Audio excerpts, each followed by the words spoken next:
Très bien. Voilà, donc bienvenue à chacune et C'est chacun figé pour comme cette nouvelle de rencontre temps à autre, autour de, ça se fige. des femmes de l'Ancien Testament. Jusqu'à présent, nous nous étions arrêtés à des figures qui sont des figures présentes dans le livre de la Genèse, et là nous allons passer dans un autre livre biblique, plus exactement dans deux livres bibliques, donc l'Exode et le livre des Nombres, donc qui évoquent plus directement donc la sortie d'Égypte euh, et l'alliance au Sinaï. Et donc on va s'intéresser à cette figure qui est Myriam, Myriam, donc la sœur de Moïse. Alors une figure féminine qu'on ne connaît pas très bien parce qu'elle justement elle souffre de vivre dans l'ombre d'un si puissant frère. Voilà, une chose qui arrive parfois dans les familles, euh, d'avoir un voilà, il est, il domine tellement tout l'Ancien Testament que c'est un peu compliqué de trouver sa place pour une prophétesse, puisqu'elle va être qualifiée de prophétesse, et c'est la seule figure féminine de tout le Pentateuque qui a le droit à cette appellation de prophétesse. Donc c'est pas tout à fait anodin que d'être ainsi qualifié. Alors, quelques mots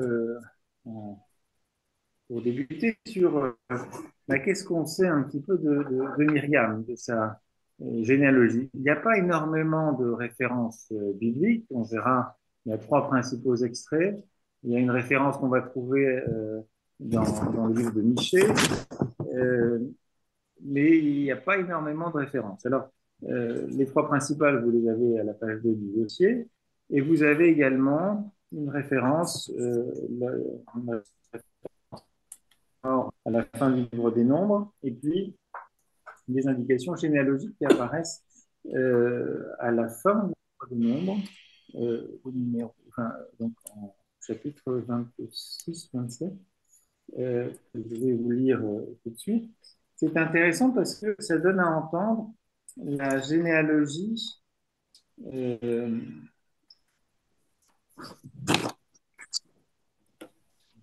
non, c'est pas la bonne. Euh, nombre 26, 59. 26, 59.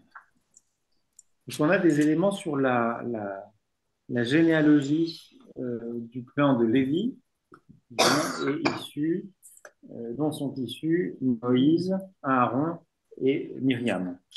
Donc 26-59, donc,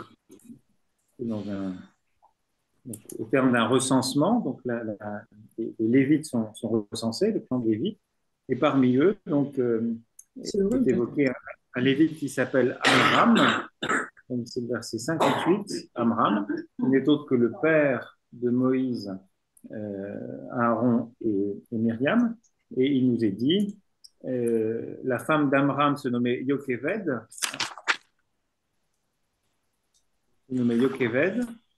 This meeting is being recorded.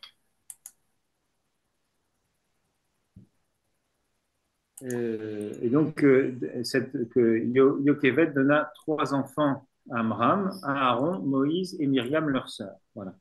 Donc, c'est assez inhabituel, là aussi, que pas si fréquent d'avoir des femmes présentes dans une généalogie. Dans la généalogie, c'est rare qu'elles apparaissent. Donc, ça va être habituellement des hommes. Et le fait simplement qu'elles soient signalées là, c'est déjà une indication qu'elle a une place importante dans la tradition juive et dans la culture. Il y a une autre référence intéressante qu'on trouve relativement à Myriam, qu'on trouve sous la plume du prophète Michée. Alors, dans le livre du prophète Michée, on va trouver un, il y a un moment, une espèce de procès que Dieu fait à son peuple. Donc, un peu sous le mode un peu des impropères qu'on entend le vendredi saint. Ô mon Dieu, que t'ai-je fait ô mon peuple que pardon, mon Dieu, ô mon peuple que t'ai-je fait voilà, moi je t'ai fait sortir d'Égypte et toi tu m'as donné à boire du vinaigre, etc. Donc il y a toute cette espèce de c'est impropère, donc c'est un procès entre le Seigneur et son peuple. Et donc, dans le cadre de ce procès, au chapitre 6, verset voilà ce qui est dit. Donc, verset 3 d'abord. Mon peuple, que t'ai-je fait? En quoi t'ai-je fatigué? Réponds-moi. En te faisant monter du pays d'Égypte, point d'interrogation, en te rachetant de la maison de servitude, en t'envoyant comme guide Moïse, Aaron et Myriam. Voilà, donc Myriam apparaît là dans la tradition prophétique, comme étant désignée du terme de guide, qui là aussi est assez unique.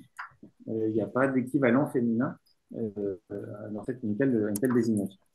Donc voilà un peu des éléments qu'on va trouver à la fois sur la généalogie et puis comment elle est comprise dans la tradition juive et quelle est sa place un peu singulière.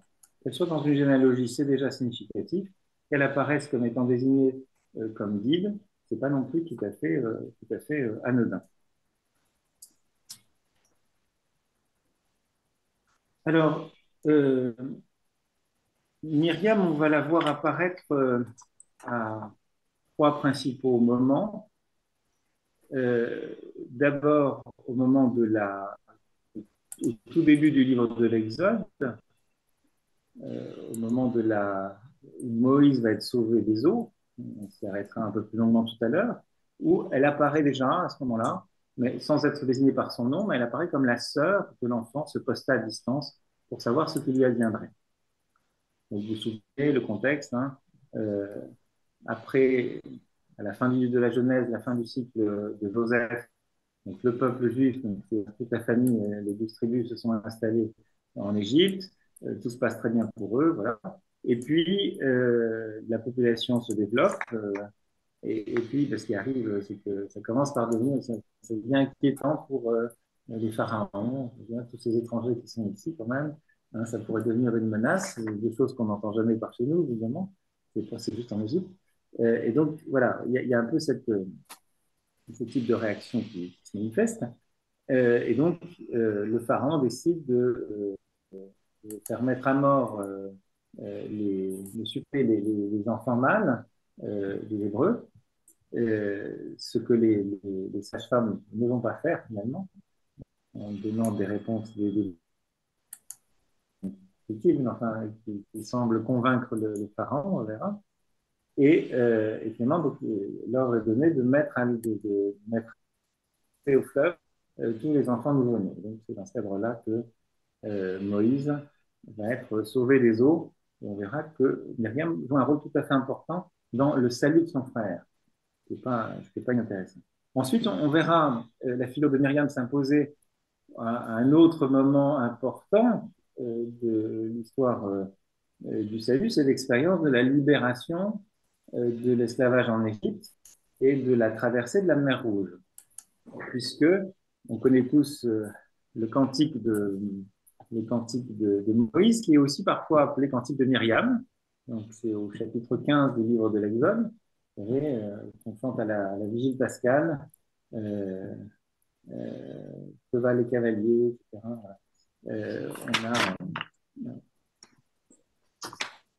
On a cette présence où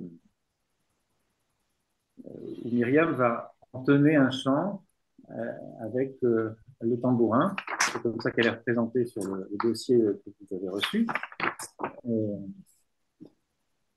Chanter le Seigneur, il a fait un coup d'éclat, cheval et cavalier en mer, il les jeta. Donc elle apparaît là aussi comme une figure importante à un épisode clé.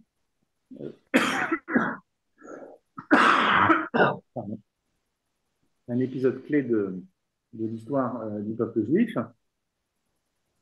Et on va retrouver, alors autre chose dans ce passage-là, elle va aussi être qualifiée de prophétesse. C'est la seule et unique fois où elle est qualifiée comme telle. Enfin, le terme prophétesse lui est appliqué, voilà, oui. Et donc, c'est pas anodin aussi, on verra ce que ça peut signifier prophétesse dans ce cadre-là.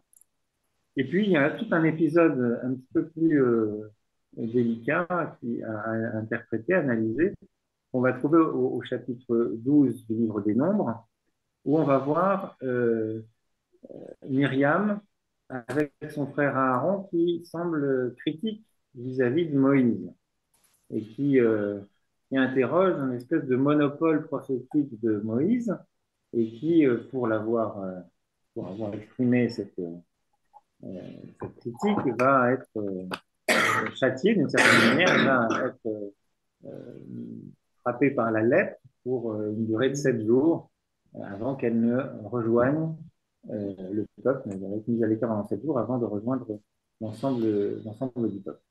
Mais là aussi, on verra qu'il y a pas mal d'éléments intéressants dans ce récit qui est à lire de manière assez serrée. Ça nous permet de découvrir un certain nombre de choses.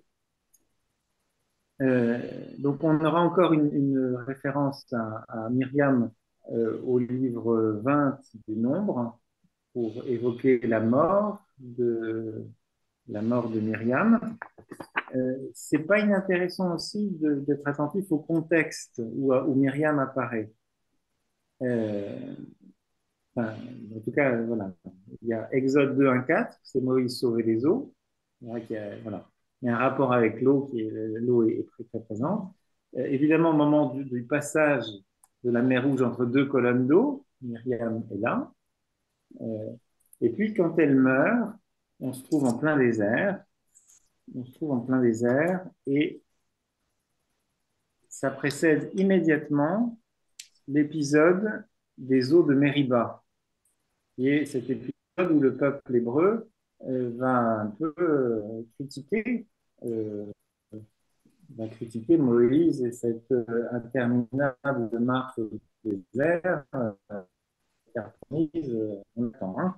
Voilà. Et donc, ils se manifestent comme ça. Et c'est intéressant parce que, donc, verset 1 du chapitre 20 des Nombres, c'est là que mourut Myriam et qu'elle fut enterrée.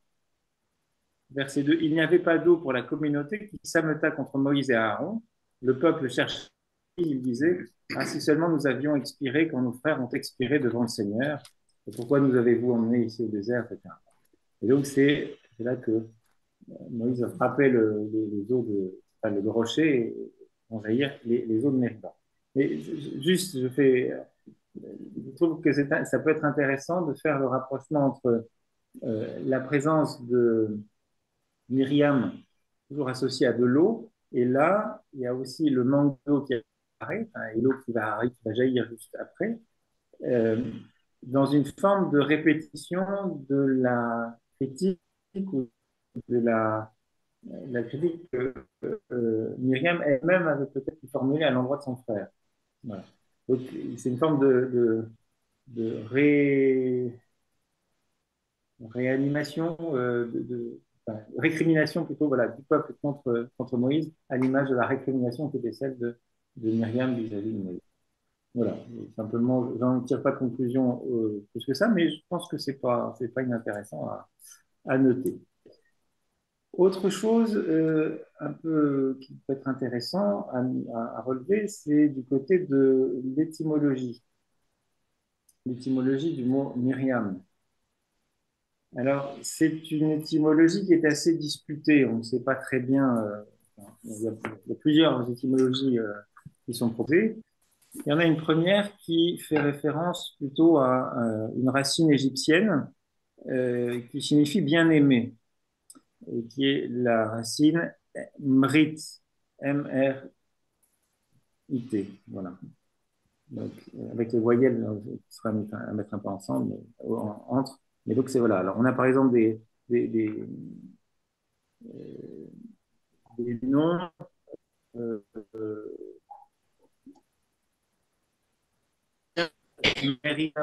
Méritamon, c'est donc MRT, vous avez la racine, c'est bien aimé d'Amon. Voilà. Alors, ça pourrait être une explication qui est pas incongrue dans la mesure où on sait aussi, par exemple, le nom de Moïse, il a à voir avec, c'est un nom égyptien.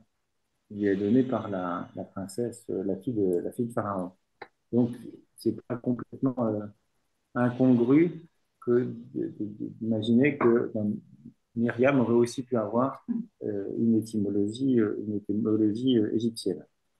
Il y a une autre étymologie qu'on peut trouver, et là qui renvoie donc dans les langues sémitiques, la racine rim signifierait donner, le fait de donner. Et ma ou mu, ça renverrait à l'eau. Et donc on pourrait entendre ce prénom comme étant celle qui a donné à l'eau. Qui a donné à l'eau, sous-entendu Moïse. Ça pourrait être aussi une interprétation. Donc simplement, voilà, je vous disais des choses par rapport à la présence de l'eau à des moments clés de la vie de Myriam. Donc ça pourrait peut-être aussi être un peu en écho. Enfin, on pourrait y faire quelques liens entre ce nom, cette étymologie sémitique, et puis le rapport à l'eau. Voilà, pour ce qui est un peu de cette présentation un petit peu générale des textes et des moments où Myriam apparaît dans, dans la Bible hébraïque. Alors, deux peut-être indications encore. Si vous souhaitez approfondir un peu la lecture juive de cette figure qu'est Myriam, je vous recommande un site internet qui s'appelle Academ. Academ, A-K-A-D-E-M, qui est une université, université libre du judaïsme. Enfin, voilà, il y a plein de conférences, de choses qui tournent autour du judaïsme, et d'une partie qui s'appelle Imoud, ou Limoud, euh, les Hébraïsants pourront peut-être corriger, alors qui est un peu plus, voilà, commentaire de la paracha, donc lecture, si vous voulez, des lectures synagogales, quoi, de samedi et de Shabbat en Shabbat, et qui sont commentées alors par.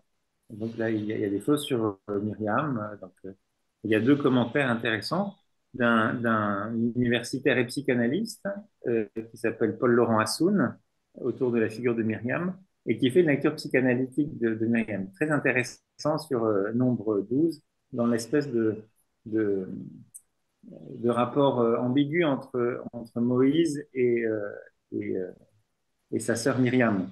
Et dans la récrimination de Myriam, on verra qu'il y a plusieurs choses. Il y a à la fois une question d'autorité au pouvoir et puis il y a aussi une question de rapport à une femme extérieure au clan. Voilà. Et donc, avec toutes les lectures qui peuvent être faites autour de lectures un peu, voilà, qui pourraient être un peu d'ordre testueux. Enfin, voilà, on n'est pas dans, enfin, sans que ce soit forcément très concret, mais c'est pas inintéressant parce que la relation finalement frères et sœurs, c'est à la fois des choses très fortes et puis et qui peuvent être aussi conflictuelles. Voilà. Donc, et je pense que c'est pas tout à fait sans intérêt. Voilà, donc ça c'est la première chose. Donc n'hésitez pas à aller voir ce site qui est vraiment intéressant. Et l'autre chose que je voulais vous dire, c'est que le mot Myriam, ben, c'est un mot qui nous est pas inconnu aussi dans un registre plus chrétien. Marie. Marie, voilà. Évidemment, c'est le nom hébraïque de, de Marie. Et j'attire votre attention d'emblée sur des rapprochements qui pourraient être faits entre la Marie des évangiles et la Myriam de la Bible hébraïque. Euh, alors, comparaison n'est pas raison, hein, mais c'est jamais tout à fait anodin. Les prénoms, quand les prénoms apparaissent dans le Nouveau Testament, dans la tradition un peu midrashique, c'est aussi une manière d'apporter des éléments d'interprétation. Alors, en disant ça, je ne, je ne dis pas du tout que Marie c'est une invention midrashique. Hein. Je ne vais pas dire ce que je n'ai pas dit. Mais en tout cas, le prénom Myriam est porteur d'un certain nombre de choses. Et il y a des parallèles. Par exemple, ben, c'est notamment dans l'évangile de Matthieu, il y a cet épisode du massacre des innocents. Le roi Hérode qui veut mettre à mort tous les enfants mâles nouveau-nés, là aussi. Euh, et donc, quelque part, on trouve ce parallèle avec la tentative de Pharaon de mettre à mort les nouveau-nés mâles des Hébreux, quoi. Donc, on retrouve un petit peu ce même passage. Et puis, on va aussi trouver, peut-être, dans l'attitude assez audacieuse, on verra, euh, de Myriam, il va en quelque sorte forcer le destin.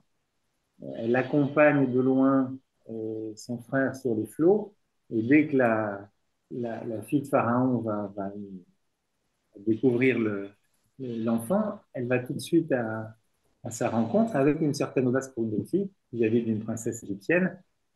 Elle lui propose d'aller trouver une nourrice. Enfin, voilà. Donc, il y a une forme d'habileté, d'audace, mais qui n'est pas sans faire écho peut-être à l'attitude qui est celle de Marie, qui accueille quand même, qui dit oui à une demande qui est quand même un peu risquée, quoi. Enfin, c'est pas, ça va pas de soi, hein. Donc je pense que il y a ces parallèles qui peuvent être intéressants à faire.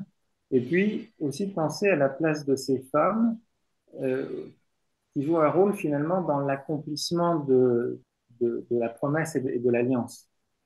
Parce que c'est par Moïse que l'alliance va pouvoir être faite entre le peuple et Dieu. Mais pour que Moïse advienne, il a fallu que des femmes veillent et assurent la vie de Moïse. De la même manière que la naissance de Jésus, le projet divin de salut qui va passer par la naissance de Jésus, ben, est tributaire de la réponse de cette femme qui est Marie. Voilà. Donc il y a aussi des rapprochements qu'on peut faire de ce côté-là. Après, on verra qu'il y a d'autres choses où c'est plus compliqué, notamment quand on parlera de la lèpre de Myriam, ça colle pas. En revanche, le cantique de Myriam, on peut aussi voir, enfin, écoute, on peut voir dans le cantique de Marie un lointain écho au cantique de Myriam. Donc là, je pense qu'il y a des rapprochements qui sont pas interdits euh, et qu'un certain nombre d'éléments peuvent recommander. Là, je pense que c'est fructueux de faire ce type de rapprochement. Alors, je vous propose maintenant d'entrer plus avant dans le texte. On a fait un survol rapide pour regarder ce que nous dit donc, le premier de ces textes où euh, apparaît Myriam. Je vois donc le tout début du livre de l'Exode. Alors, avant d'aller sur la partie chapitre 2,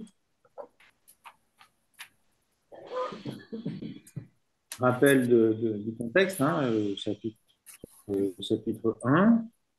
Je vous l'ai dit donc, juste avant la fin du livre de la Genèse, fin du cycle de Joseph.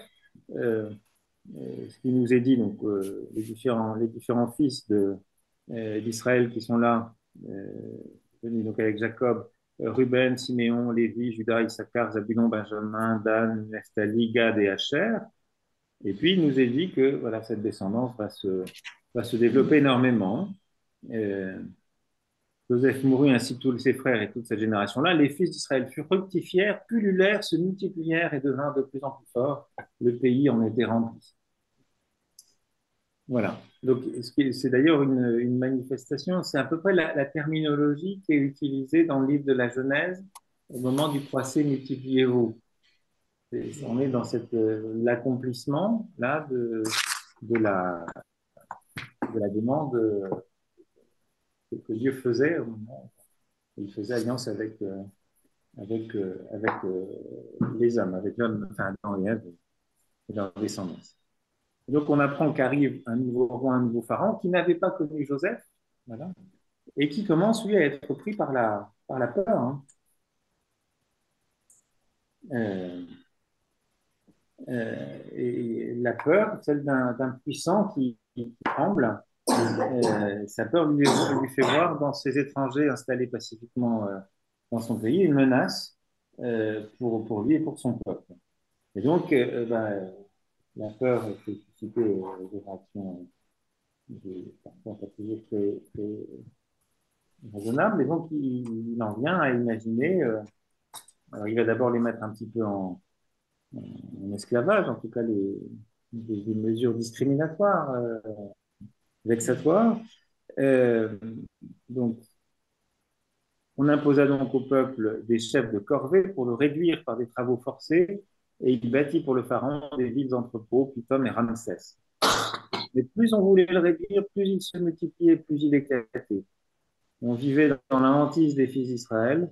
Alors les Égyptiens asservirent les fils d'Israël avec brutalité et leur rendirent la vie amère par une dure servitude, mortier, briques, tous travaux des champs, bref, toutes les servitudes qui leur imposèrent avec brutalité.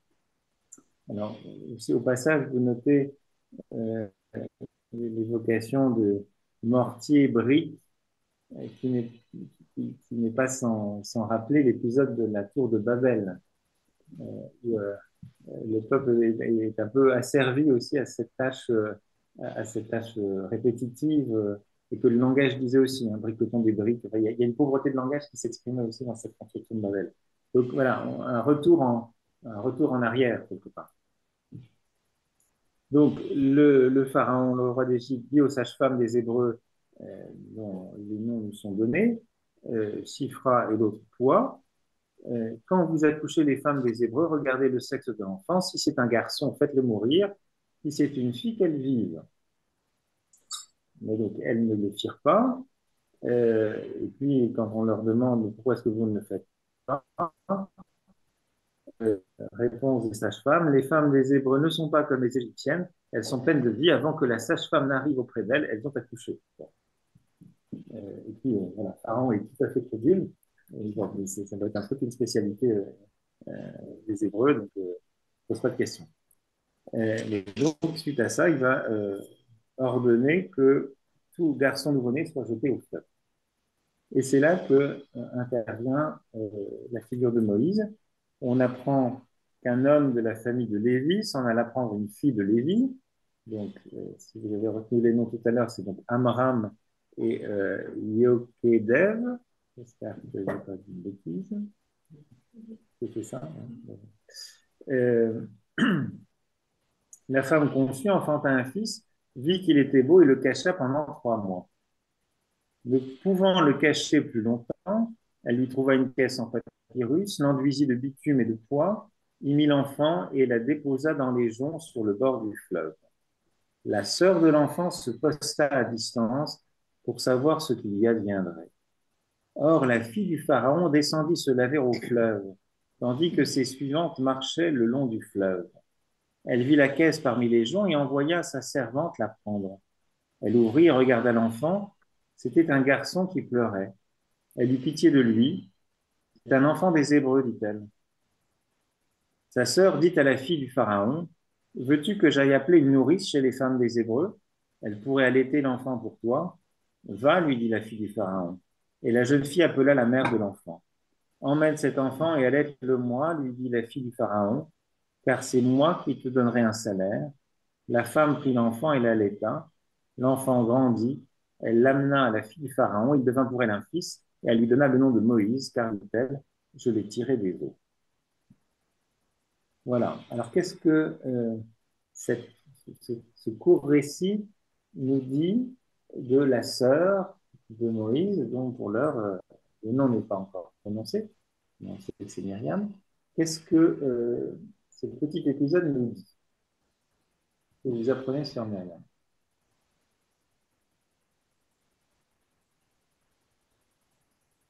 C'est un peu la sœur aînée qui veille sur le petit. Déjà. Alors, la sœur aînée qui veille sur le petit, oui, d'accord. Alors, la formule qui est utilisée, c'est la sœur de l'enfant se posta à distance pour savoir ce qu'il y adviendrait. Se poster, donc ça, c'est presque un. Se poster, c'est comme un guetteur, donc on est en veille active. Donc, comme s'il avait un projet, en tout cas, elle a le souci de trouver un stratagème un peu et donc, elle suit voilà, le couffin sur l'eau là, qui est un peu porté par le courant, et puis Il y a la fille du pharaon qui descend se laver au fleuve avec les servantes. Et elle découvre la caisse, envoie la servante la prendre, et elle voit un garçon. Alors, elle eut pitié de lui, il était dit, et elle dit aussitôt, c'est un enfant des Hébreux. Alors là, comme auditeur, on va dire, mais qu'est-ce qu'elle va faire? Parce que, comme toute Pharaon, elle doit bien connaître, elle connaît le décret paternel. Qu'est-ce qu'elle va faire? Elle est émue, puis en même temps, alors, il y a un petit moment de, comment dire, de suspense. Et là, tout se passe comme si Myriam prend l'initiative, elle va directement vers la fille de Pharaon pour lui dire, voilà, sa sœur dit à la fille de Pharaon, veux-tu que j'aille appeler une nourrice chez les femmes des Hébreux? Elle pourra allaiter l'enfant pour toi. Donc elle arrive avec une solution immédiate, donc elle manifeste une certaine audace, une certaine énergie, euh, elle anticipe et puis par son intervention rapide, elle évite que la princesse tombe, réfléchisse trop et tombe du côté de bah non, je vais quand même respecter le décret paternel. Pour, en tout cas, je trouve que dans la narration, c'est assez intéressant. Va, lui dit la fille du pharaon, et la jeune fille appela la mère de l'enfant. Donc, elle apparaît à ce moment-là comme euh, une figure assez rusée, assez habile, et qui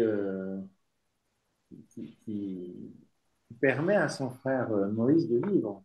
Au fond, elle participe de manière très active à cette conspiration des femmes qui est au prodrome, à l'origine de l'histoire de l'alliance euh, qui se concrétisera avec Moïse.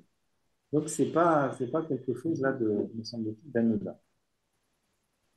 Alors, pour enfin, voilà, l'éclairage de redire d'une autre manière, vous avez un petit texte euh, donc, que vous trouvez à la page 3, les femmes protectrices de la vie. Dans le récit de l'enfance de Moïse, ce qu'on raconte ici est l'engagement au service de la vie de la part de femmes appartenant à des contextes humains très différents. Sages-femmes, mères et sœurs, esclaves et filles de rois. Les femmes initient une relation entre elles par-delà les frontières des générations et des peuples, par-delà les barrières sociales, et elles agissent solidaires pour réaliser un but contre le décret porteur de mort, préserver la vie.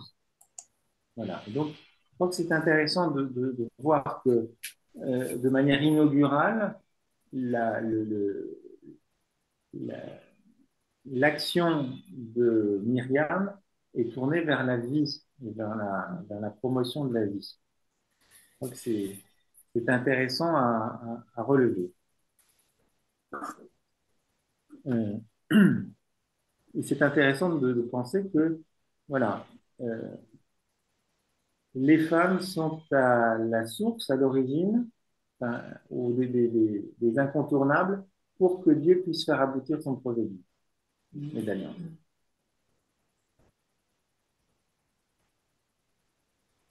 Alors, cette, euh, cette présence féminine au moment de la naissance et de la préservation de la vie, on va la retrouver autrement au moment du passage de la mer Rouge à pied sec, de la sortie d'Égypte, et puis ce cantique de Myriam. Alors, donc, il y a tout l'épisode des feux d'Égypte, voilà, le pharaon accepte que les Israélites quittent l'Égypte, et puis finalement ils sont choisis et il se met à courir après les Hébreux, et voilà, vous connaissez l'histoire, le bâton de Moïse, les eaux qui s'ouvrent, le peuple qui s'avance, et puis ensuite les eaux qui vont se refermer sur les troupes égyptiennes. Une lecture que nous connaissons bien, puisqu'on l'entend à la vigile pascale tous les ans, et qui précède immédiatement le cantique le cantique de Moïse, parfois appelé aussi cantique de Myriam. Euh, euh, je veux chanter le Seigneur, il a fait un coup d'éclat. Cheval et cavalier, en mer, il les jeta. Chantons le Seigneur, car il a fait des merveilles. Non, non, non, non, non. Vous connaissez. Voilà. Et là, on a le chant par Moïse. Et puis, à la fin de ce chapitre 15, enfin, pas tout à fait à la fin, mais il y a une reprise en inclusion des premières paroles du cantique de Moïse qui, là, sont repris par Myriam. Verset 20, la prophétesse Myriam, sœur d'Aaron, donc, qualification, la prophétesse. Enfin, sœur d'Aaron, prit en main le tambourin. Toutes les femmes sortirent à sa suite, dansant et jouant du tambourin, et Myriam leur entonna, chantez le Seigneur, il a fait un coup d'éclat, cheval et cavalier, en mer, il les jeta. Donc, euh, Myriam apparaît là encore à un moment central de la vie du peuple juif. Il y avait la naissance, le prodrome avec euh, Moïse sauvé des eaux. Et là, au sorti des eaux de la mer Rouge, elle intervient à nouveau pour chanter. Alors, c'est pas inintéressant aussi parce que c'est quoi la traversée de la mer Rouge? Sinon une naissance. C'est la naissance du peuple juif à la liberté. Il quitte la terre d'esclavage pour aller vers une terre promise, une terre de liberté. Donc c'est une autre naissance. Alors, autre petit encadré pour écrire ça, en bas de la page 3, naissance. L'histoire de l'Exode a commencé par des sages-femmes et la sœur de Moïse qui le sauvent de la mort dans le Nil. Elle se termine par la sortie de la mer Rouge comme une nouvelle naissance en présence des femmes et de Myriam qui danse en une danse d'enfantement. Voilà. Et c'est intéressant de le relever parce que c'est quelque chose qui est évidemment pour évoquer une naissance passée par deux colonnes, enfin, entre deux colonnes d'eau. Ben oui, sortir du liquide amniotique, toute naissance passe par les eaux. Voilà. Et donc, on retrouve cette thématique de l'eau, naissance d'un peuple, et puis, ben, euh, autour de la naissance, ces femmes qui s'activaient au début, et donc cette présence déjà de Myriam. En fait, c'est assez instructif. Alors, je disais que c'est au moment de ce passage à la mer Rouge, à travers ce chant, enfin, en introduction à ce chant que Myriam va en donner, que Myriam est qualifiée euh, par les rédacteurs de l'Exode du titre de prophétesse. Alors, qu'est-ce que c'est qu'une prophétesse? Qu'est-ce que c'est qu'un prophète? Eh ben non, c'est justement pas ça. Alors, ça, c'est la grande erreur. Pour ceux qui avaient suivi il y a quelques années les parcours sur les prophètes, ben voilà, on avait justement essayé de mettre ça en évidence, c'est que le prophète, c'est pas le devin qui va lire dans le mar de café et qui annonce ce qui va arriver. C'est pas Madame Soleil. C'est beaucoup plus celui qui, dans les événements, lit ou éclaire, met en évidence l'action de Dieu, la présence de Dieu. Donc, il donne le sens des événements qui sont en train de se produire.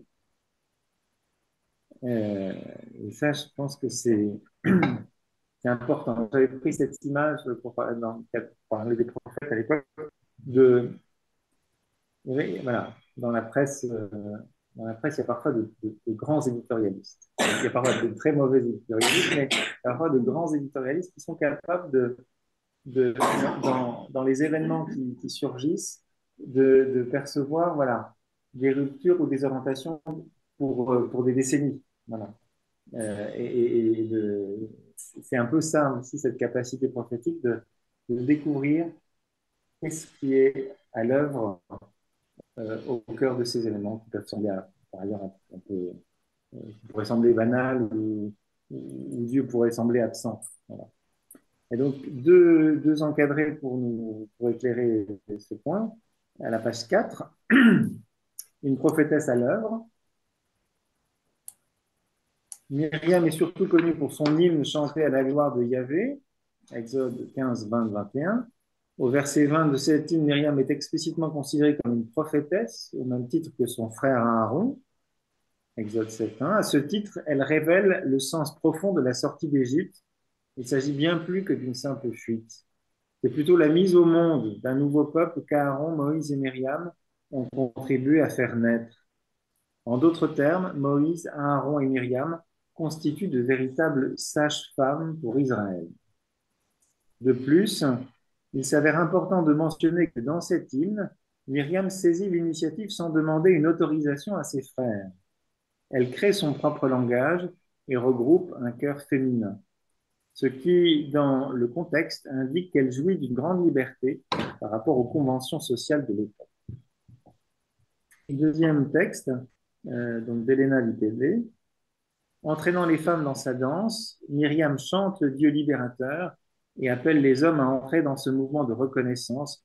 Chantez Adonai, leur dit-elle, reconnaissant l'action divine au moment où elle se réalise, au moment de la traversée de la mer. Myriam est vraiment une prophétesse, car en décrivant cette action comme elle le fait, elle est d'abord l'interprète puis la médiatrice. Allant au-delà des apparences, elle donne sens à ce qui est en train de se passer.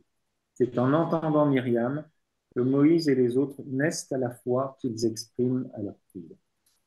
Vous voyez, prophétesse, dans la mesure où elle donne le sens, elle révèle le sens profond de l'événement qui était en train de se produire sous leurs yeux.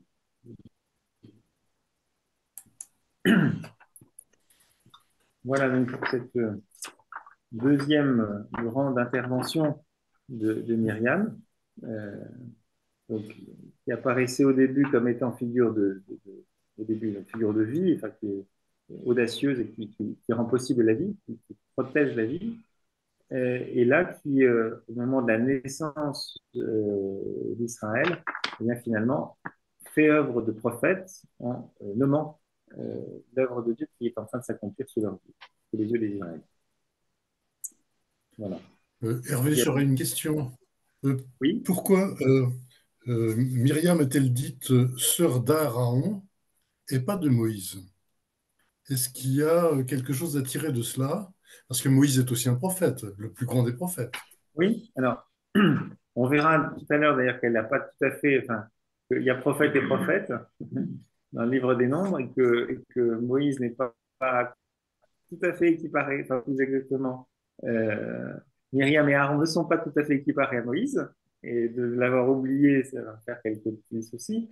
Euh, donc, pourquoi? Alors, je pense qu'il y a il y a peut-être deux raisons à ça. C'est que au début du chapitre 15, il y a Moïse qui est évoqué, qui entonne le cantique. Donc, évoquer à nouveau la prophétesse Myriam, sœur de Moïse, ça serait peut-être un peu redite, je ne sais pas. C'est pas forcément une bonne raison. Ou alors, c'est pour ne pas mettre. Il y a peut-être oui, une autre raison qui est un peu liée à ça, c'est que ça la mettrait peut-être justement sur un pied, trop sur un pied d'égalité. Il y a Moïse, il y a le cantique, il y a la réponse de Myriam. Ça peut être un peu comme un espèce ça pourrait être entendu comme un équivalent si on citait Une Moïse. Et là, rivalité. en citant Aaron, peut-être que c'est un petit peu moins. Je ne sais pas, mais j'ai pas Mhm. d'explication plus satisfaisante.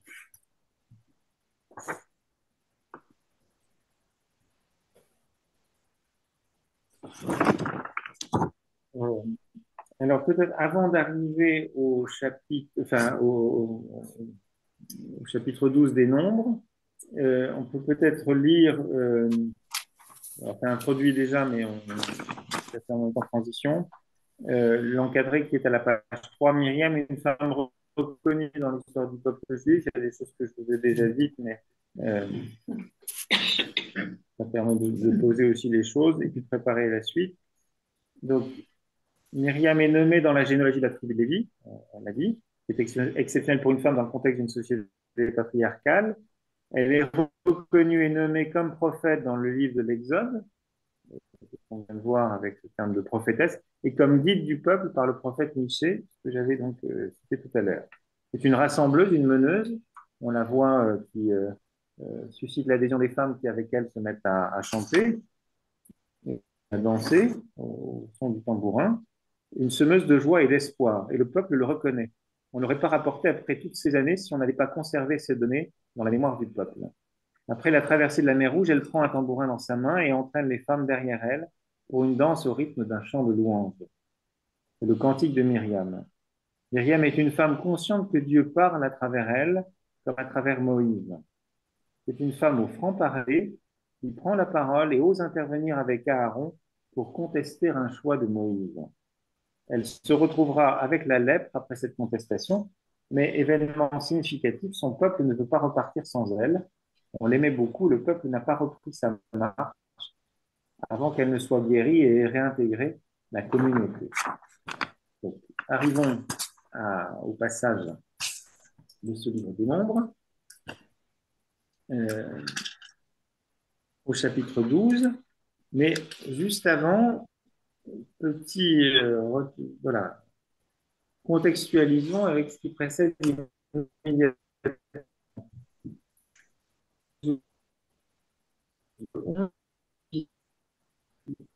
70 ans qui vont recevoir une part de l'esprit de Moïse. Vous vous souvenez voilà, que Moïse est un peu accaparé partout, il doit tout faire, il est au four et au moulin, on pourrait dire, et il se plaint. Il se plaint auprès de Dieu en disant, je suis épuisé, je ne vais pas rien faire. Enfin,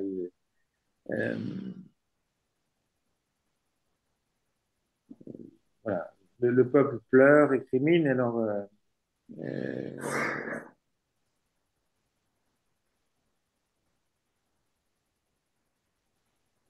voilà, et ce que dit Moïse, verset 14, je ne puis plus à moi seul porter tout ce peuple, il est trop lourd pour moi.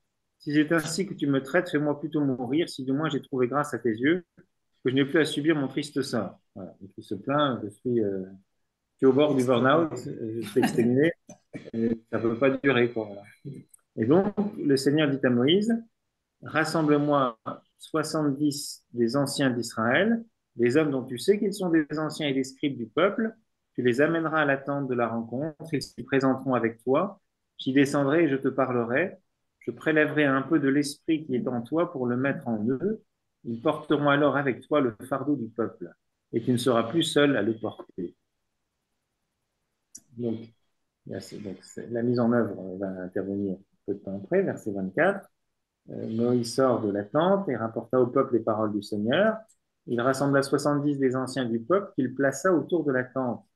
Le Seigneur descendit dans la nuée et lui parla. Il préleva un peu de l'esprit qui était en Moïse pour le donner aux 70 anciens. Dès que l'esprit se posa sur eux, ils se mirent à prophétiser, mais ils ne continuèrent pas. 2 hommes étaient restés dans le camp. Ils s'appelaient l'un Eldad, l'autre Médad. L'esprit se posa sur eux. Ils étaient en effet sur la liste, mais ils n'étaient pas sortis pour aller à la tente et ils prophétisèrent dans le camp. Scandale. Il n'y a pas de scandale officiel. Ils n'ont pas reçu le. Ça ne va pas, ça. Tous les, les bureaucrates sont scandalisés par ce genre de liberté, comprends enfin. Et donc, il y en a deux, voilà. Tout de suite, il y a des lateurs qui se précipitent. Hein. Un garçon courut avertir Moïse. Eldad et Médad sont en train de prophétiser dans le camp. Comment peut-on Josué, fils de Noun, qui était l'auxiliaire de Moïse depuis sa jeunesse. Moïse, mon Seigneur, arrête-les. Quel drame. Et Moïse a cette réponse extraordinaire. Serais-tu jaloux pour moi si seulement tout le peuple du Seigneur devenait un peuple de prophètes sur qui le Seigneur aurait mis son esprit? Moïse se retira dans le camp ainsi que les anciens d'Israël. Voilà. Si tout le peuple du Seigneur devenait un peuple de prophètes. Voilà, alors ça, je trouve que c'est un texte admirable alors, une préfiguration de la Pentecôte, hein, de cet esprit prophétique qui est donné à tous, mais c'est aussi une manière très intéressante dans l'Ancien Testament d'appuyer une réflexion sur la ministérialité, sur les charismes des ministères. Hein, il n'y a pas que ceux qui sont chantélisés qui pour les chantélisés pour les non-alsaciens, c'est le tampon officiel. Donc, voilà, il y a cette espèce de liberté de l'esprit aussi qui est donnée là. En tout cas, ce qui apparaît, c'est qu'il y a d'autres prophètes, hein, puisque les 70 ont reçu une partie de l'esprit qui reposait sur Moïse. Donc, ils reçoivent cet esprit-là. Et puis, bah, cet esprit peut déborder. Hein, on voit que Moïse n'est pas du tout un douanier de la grâce, comme dirait le pape François pour parler de certains chrétiens. Voilà, la grâce passe. Donc, simplement ce petit préalable, pourquoi? Parce que ça pose d'emblée que il n'y a pas que Moïse qui est prophète. Il y a au moins ces 70 autres là, qui sont sur la liste, et puis peut-être aussi d'autres qui ne sont pas. C'est intéressant à noter. Et donc, c'est dans ce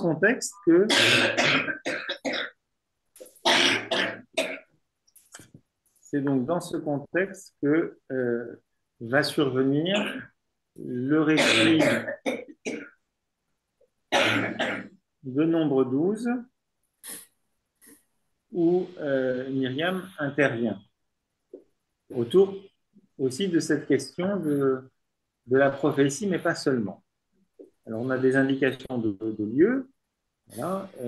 Ils étaient à Asséroth quand Myriam, et de même Aaron, critiqua Moïse à cause de la femme nubienne qu'il avait épousée, car il avait épousé une nubienne.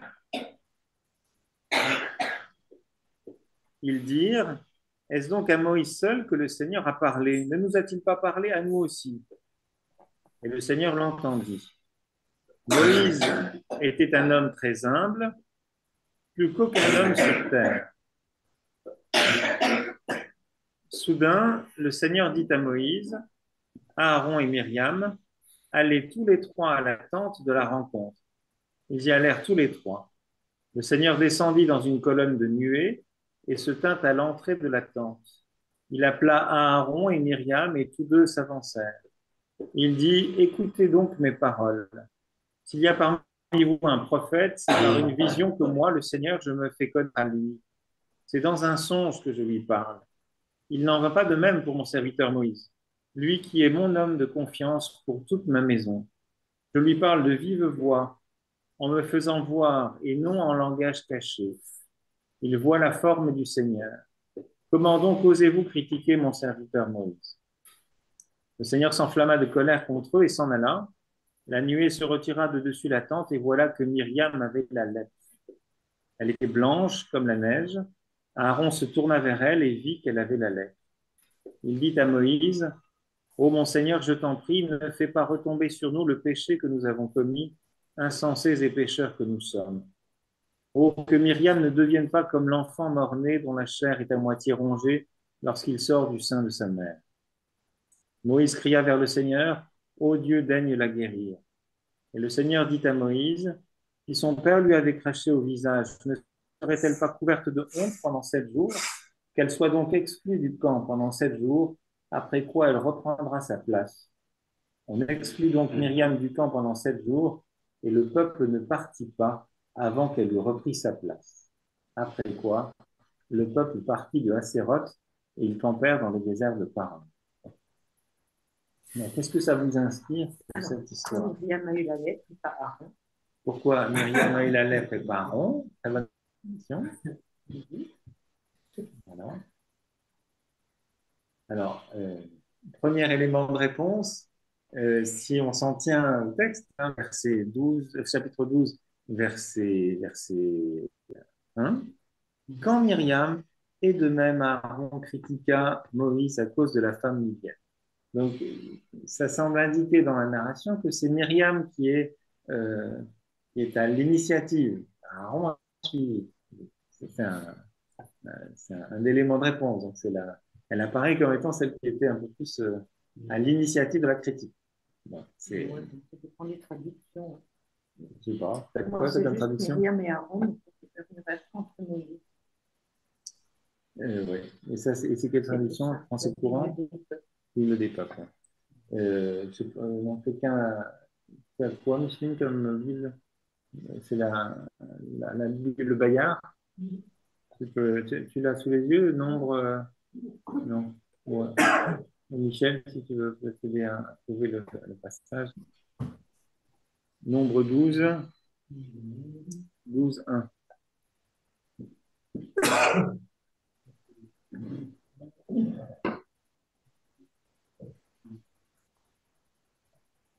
Je ne sais pas si vous, à distance, vous avez d'autres Bibles. Là, j'étais sur la table. Bible des peuples. Dans la traduction officielle liturgique, ils mettent sa sœur Myriam et son frère Aaron se mirent à le critiquer. Mhm. Non.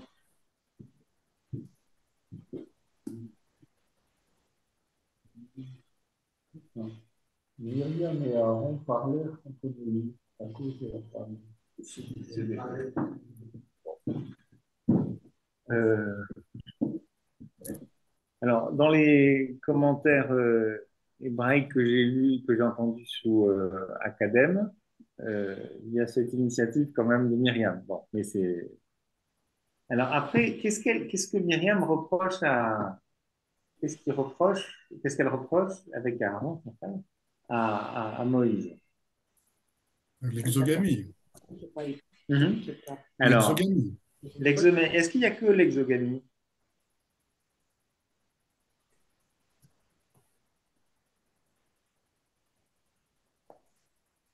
Qu'est-ce qu'il pourrait y avoir d'autre? Ah ben, c'est écrit, hein. Verset suivant, verset 2. Bah, de la jalousie par rapport au Seigneur qui parle à Moïse en priorité. Oui. Est-ce donc à Moïse seul que le Seigneur a parlé? Ne nous a-t-il pas parlé à nous aussi? Donc, il y a une forme ou de jalousie, ou, enfin, jalousie, oui et non, parce qu'en même temps, effectivement, Dieu leur a aussi parlé à eux deux. Euh, et on a vu juste avant que le don de prophétie était donné à d'autres qu'au seul Moïse. Mais il y a à la fois une question de pouvoir. Est-ce que donc Moïse est seul à parler à Dieu? Est-ce que Dieu ne nous a pas parlé à nous aussi? Donc il y a une forme de revendication d'une légitimité prophétique, d'un prophétisme féminin. Elle revendique elle revendique d'être prophète. Voilà. c'est quoi le rapport avec le fait qu'il ait épousé une Midienne? Alors, c'est une excellente question, parce que Moïse a épousé donc une fille de Jéthro, qui s'appelle Sipora, qui n'est pas juive. Mais au passage, c'est quand même cette femme, Sipora, qui va circoncire le fils de Moïse et Moïse lui-même. Et comme égyptien, il n'était pas circoncis. Donc, c'est intéressant aussi parce que c'est une femme étrangère qui va protéger d'une certaine manière euh, euh, Mhm. donc, Moïse, son mari, et et son fils de l'ange exterminateur. Hein, c'est vraiment de la sortie d'Égypte, là où il y avait où, où les enfants n'étaient pas, les enfants n'avaient pas n'étaient pas circoncis. Là. Je ne dis pas de bêtises, non? Je, je vois un visage éducatif de Claude. Je dis peut-être une sottise. Non, non, non, non, non, non, je suis tout à fait d'accord. Euh, donc, c'est une forme de protection qui est sur Sipora. Alors, mais en même temps, alors, on peut lire ça par rapport simplement à la question de l'exogamie. C'est une lecture. Et alors, c'est la lecture que fait euh, donc, Paul Laurent Assoun, là, ce psychanalyste. Il fait une lecture pas psychanalytique, forcément, de ce rapport, en disant, ben, il renvoie au rapport dans une fratrie, entre un frère et surtout une sœur aînée avec un cadet. Il y a aussi quelque chose d'une certaine possessivité qui peut jouer, quelque chose qui est, voilà, qui peut être un peu incestuel, incestueux, enfin, qui est de l'ordre d'un rapport, oui, l'étrangère qui rentre dans le giron familial, c'est jamais c'est très compliqué. C'est l'exogamie, mais voilà, il y a aussi cette dimension-là. Et donc, on voit qu'il y a une forme d'ambiguïté dans la récrimination. Elle touche à la fois à la relation un peu peut-être d'affection, de protection vis-à-vis d'un frère, dont on a perçu que il est parti, dit un peu comme même le giron familial, je ne sais pas comment dire, mais je pense que ça peut faire sens. Et puis en même temps, voilà, l'affirmation qui est jamais la revendication d'un prophétisme féminin et qui attend, enfin, ou féminin ou autre, enfin, qui soit autre que celui de Moïse, ben, c'est pas toujours simple quand on est on est dans un système, voilà, vraiment très patriarcal, où les femmes n'ont rien à dire. Ben, pour parfois un peu exprimer, revendiquer sa place, on le fait de manière un petit peu, peut-être un peu excessive, risque de choquer. Voilà. Et donc la revendication, elle n'est pas toujours superbement ajustée et avec ces excès qui sont ceux de populations qui ont vécu une forme de relégation pendant un certain temps. Enfin, je pense que ça peut aussi éclairer des, des requêtes sociales qu'on va trouver aujourd'hui. Voilà. Gabriel, tu as quelque chose à dire là-dessus? Non.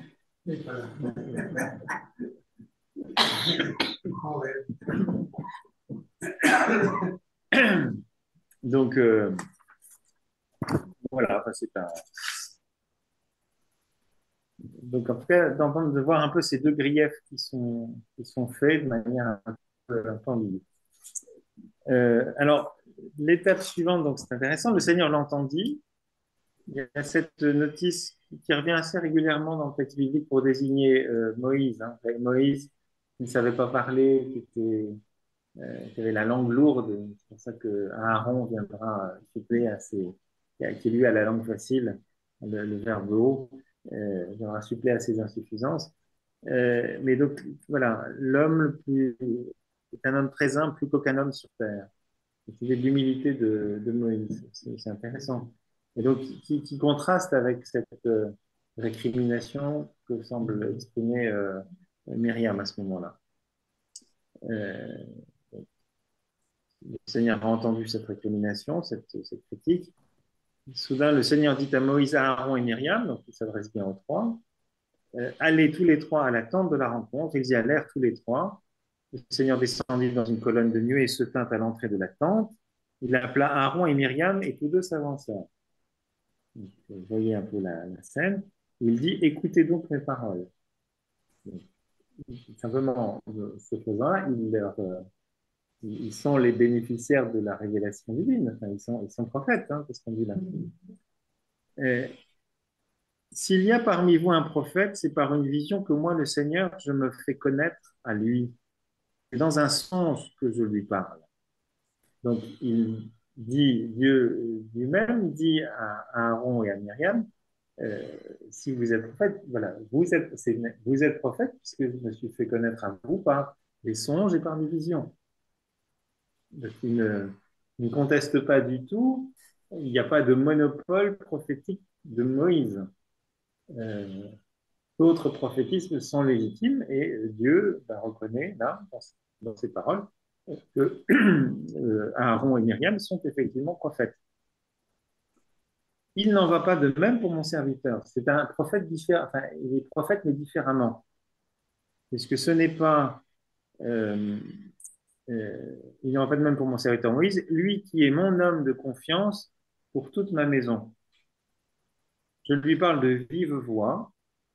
Alors, dans une autre traduction, on trouve sa face, ou alors de bouche à bouche, ce qui évoque aussi donc, voilà, une forme d'intimité. Souvenez-vous du Cantique des Cantiques, hein. Le bien-aimé à la bien-aimée au bien-aimé, je le baise d'un baiser de ma bouche. Donc, c'est pas étonnant que ce texte-là ait pu aussi être repris comme essentialisant toute l'alliance de Dieu avec son peuple, hein, dans la tradition juive. Donc, c'est pas anodin. Donc, ça nous dit une forme d'intimité là, très forte entre Moïse et Dieu, en me faisant voir et non en langage caché. Il voit la forme du Seigneur. Donc, c'est la révélation toute particulière que Moïse a eue, voyant de dos, parlant avec enfin, une sorte de voix. Il y a plein d'éléments particuliers qui manifestent que Moïse est un prophète, certes, mais un prophète exceptionnel, tout à fait particulier dans sa relation avec Dieu. Comment donc osez-vous critiquer mon serviteur Moïse? Donc, comme si enfin, c'est pas possible d'équiparer, de mettre au même niveau le prophète Moïse et puis les autres prophètes. Ils sont prophètes, ça n'aurait pas contesté, mais ne revendiquez pas la place de Moïse. Le Seigneur s'enflamma de colère contre eux et s'en alla. La nuée se retira de dessus la tente, et voilà que Myriam avait la lèpre. Elle était blanche comme la neige. Alors, voilà, là, on retrouve une idée qui est omniprésente hein, dans la Bible, même s'il faut la nuancer un petit peu, mais euh, l'affection physique, elle est toujours symptomatique d'un mal moral. Euh, et ça, on le retrouve évidemment aussi dans, euh, dans les évangiles. Euh, voilà, le paralytique, il y a quelque chose qui envoie à son. Donc, tes pardons tes péchés sont pardonnés. Donc, euh, quelque part, comme s'il y avait un mal plus radical et que la maladie était le symptôme de ce mal moral. Il y a le lien entre maladie et péché, toujours est assez classique. Hein. On trouve ça, évidemment, le procédé de Génézareth, hein, voilà. Aujourd'hui, des médecins, des cliniciens vont décrire comme une crise d'épilepsie. Elle est interprétée dans l'anthropologie de l'époque comme étant fruit d'une action ou d'un démon ou d'un mal. Voilà. La question, quand il y a un aveugle de naissance, on pose la question à Jésus, mais est-ce sa faute c'est un aveugle de naissance, ou est-ce sa faute? Oui, l'aveugle engendre, l'aveugle qui retrouve l'aveugle-né qui retrouve la vue. Est-ce lui ou ses parents qui ont péché? Hein. Donc, ça fait partie. Alors, Jésus dira non, c'est ni lui ni ses parents, mais et ainsi pour que soit manifestée la gloire de Dieu, donc dans la guérison que le règne va accomplir. Mais donc, vous avez souvent cette association entre maladie, surtout les maladies pour la lèpre, et un péché. C'est quelque chose qu'on retrouve, voilà, qui traverse toute la littérature. Cet après-midi, on a évoqué ça pour les amateurs de littérature du XVIIIe siècle. Si vous lisez Les liaisons dangereuses de Chauderlot de Laclos, la marquise de Merteuil, à la fin, est présentée comme étant, voilà, comme ces vices, donc la petite vérole se déclenche, et donc ces vices qui étaient cachés deviennent apparents. Donc il y a le vice moral et vice physique. Voilà. Alors, et en même temps, donc c'est quelque chose qui traverse beaucoup le texte biblique, mais il faut nuancer, c'est pas une généralité, c'est pas une règle absolue. D'abord, Jésus lui-même, dans le Nouveau Testament, va dire ben non, ni lui ni ses parents n'ont péché, mais c'est pour que la gloire de Dieu soit manifestée. D'une part. Et puis, vous avez aussi toute cette figure, en particulier du serviteur souffrant d'Isaïe, qui n'a pas figure humaine, mais qui porte nos péchés, et c'est lui le serviteur de Dieu. Et pourtant, il est ben, celui qui n'a plus face humaine, qui est défiguré. Donc, il faut à la fois entendre cette lèpre comme étant le salaire du péché, enfin, en quelque sorte, c'est le stigmate, mais pas seulement. Donc, intercession de Aaron et de Moïse qui n'est pas rancunier.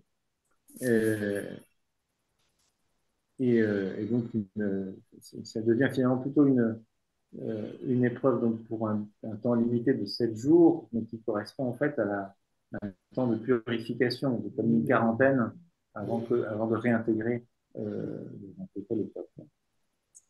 Voilà. Il y a un peu de ça, oui.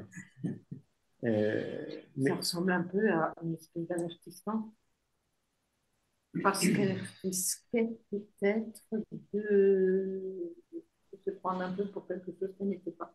Tout à fait. oui, ben, je pense on peut parfaitement l'entendre comme ça. C'est-à-dire qu'à la fois, ben, elle dit quelque chose, elle a une posture un petit peu revendicative et elle n'a pas tort de l'être en disant ben, il n'y a pas que Moïse, il y a d'autres prophètes. Ouais. Dieu a parlé à Il y d'autres. avait peut-être un risque de dérapage.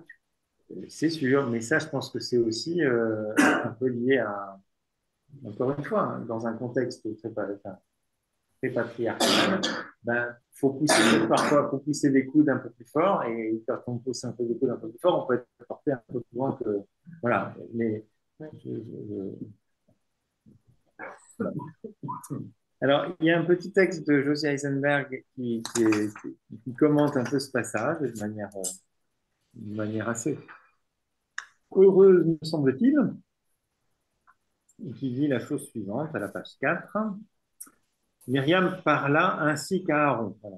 Le texte hébreu attribue manifestement l'initiative de ce discours à Myriam, pour répondre à l'interpellation de Bernadette tout à l'heure. Myriam est prophétesse, puisque Dieu lui parle, mais elle l'est encore plus si, parlant à travers elle, Dieu lui a demandé de parler à son peuple. L'a-t-elle fait en une unique et seule occasion, lors du passage de la mer Rouge, moment privilégié où elle fut saisie par l'Esprit, ou encore en d'autres occasions dont le souvenir se serait perdu? Mystère. Toujours est-il que la suite de cet épisode, où Myriam sera fustigée, démontre spectaculairement que Dieu s'adresse bien à elle, privilège extraordinaire puisque seul dans le Pentateuque, les patriarches et la famille de Moïse en bénéficièrent. Donc, c'est-à-dire qu'elle va être effectivement marquée, stigmatisée par la lèpre pendant 7 jours, mais dans ce récit-là, elle est avec, elle se voit gratifiée d'une révélation personnelle d'un Dieu qui s'adresse personnellement à elle, comme c'était le cas pour les patriarches qui précédaient et pour Moïse.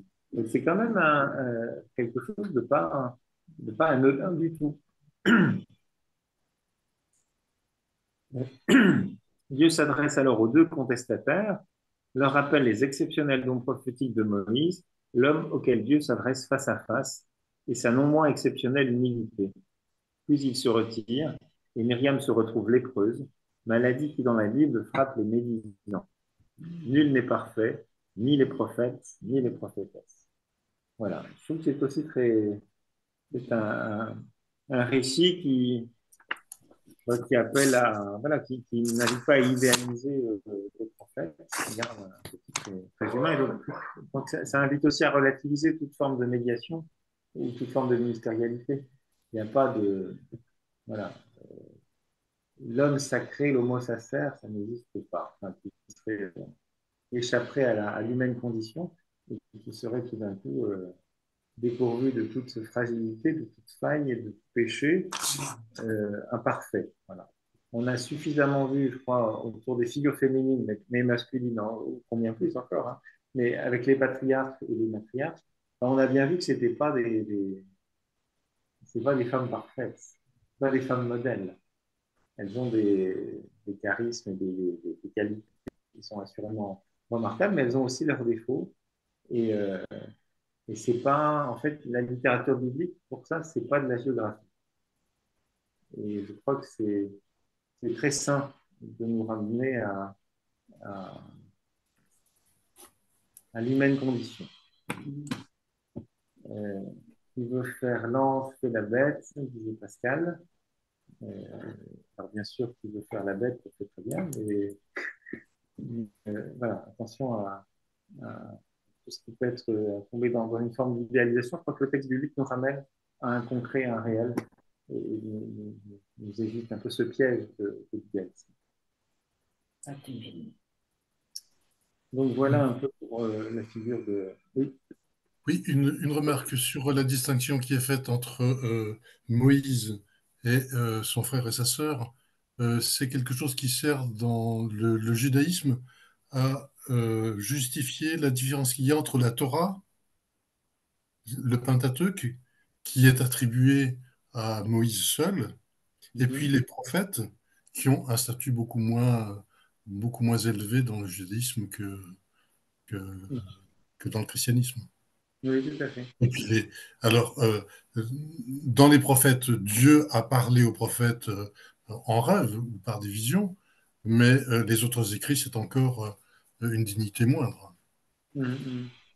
Et effectivement, je me souviens d'un échange que j'avais avec l'ancien rabbin de Mulhouse autour de la question du célibat pour du célibat ou effectivement, Jésus dans les évangiles évoque le célibat pour le royaume. Donc, alors ça, le rabbin me disait non, ça c'est absolument, c'est impossible, c'est pas concevable dans le régime juif, quoi. Alors je lui dis, bah, écoute, je suis surpris parce que Isaïe, il évoque la figure euh, de ces eunuques qui sont dans le temple, à qui il est promis d'être dans le temple. Et alors, je dis, il y a quand même des bases scripturaires vétérotestamentaires pour dire, bah oui, c'est pas complètement incongru, quoi. Enfin, c'est pas, Jésus n'a pas inventé ça, quoi. Et alors, il m'avait répondu, ah oui, mais ça, c'est les prophètes. C'est pas la Torah. La Torah, c'est effectivement, c'est l'injonction de la Genèse de procréer. Donc, celui qui ne procrée pas, les gars, c'est ça qui va pas. Et le fait que ce soit un prophète qui dit ça, voilà, même si c'est Isaïe qui est quand même pas, c'est pas le dernier des prophètes, quoi, hein, ben, eh ben non, c'est pas, ça n'a pas le même poids. Et là, c'était un peu une découverte, effectivement, pour moi, par rapport à cette différence, effectivement, de statut entre, entre Moïse et les autres prophètes.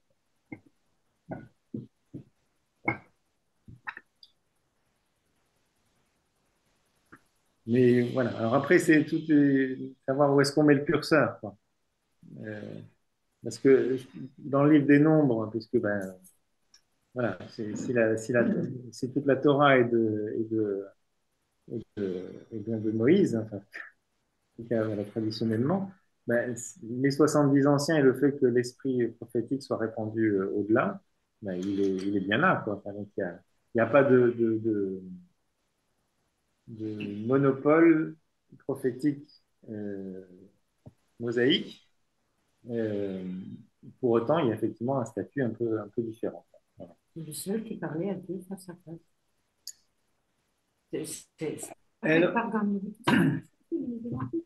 Oui, oui, alors bah, il y a avec la transfiguration. Donc on va retrouver ça dans la transfiguration. Mais on avait vu Élie, alors pour le coup, il y a aussi Élie. Élie a un partage avec Moïse. Alors il essentialise, lui, les prophètes. Hein. Euh, la Torah, Moïse, les prophètes, Élie.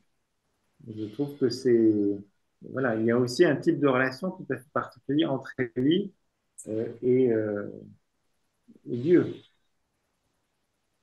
Du coup, il est emporté au ciel, comme Moïse, on en avait parlé hein, quand on a travaillé sur Élie. Euh, Moïse, on ne sait pas où est-ce qu'il. Nul ne sait où est sa tombe. Et puis, il y a cette rencontre quand même entre le Sinaï d'un côté, la théophanie au Sinaï, et puis la théophanie sur le Reb. Il y a évidemment des parallèles. Donc, je dirais que alors, dans une lecture, là, ce que je dis là, c'est forcément, c'est pas très juif, hein, mais je pense que du point de vue chrétien, on va sans doute beaucoup s'appuyer sur la figure d'Élie pour donner plus de poids, donner du poids à la révélation des prophètes. C'est vrai qu'en régime chrétien, on n'est pas à faire une hiérarchie entre la Torah et les prophètes. Parce que, me semble-t-il, enfin, de mon point de vue, il y a aussi une légitimité inscrite dans les textes prophétiques pour dire une grande intimité qui peut exister entre le prophète Élie, par exemple, et Dieu, qui est quasi, à mon avis, analogue à celle avec Moïse, la relation avec Moïse.